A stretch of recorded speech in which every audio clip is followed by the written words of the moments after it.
Well, the trade union movement in Jamaica does not support mandatory vaccinations at this point in time, and we make the case clear at this point in time.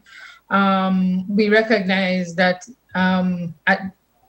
as we speak, the vaccines have actually been released and are being used under an emergency authorization. So that tells you that um, we may not know enough about the vaccine, so that there is a risk, and I think there's a risk with almost any medication.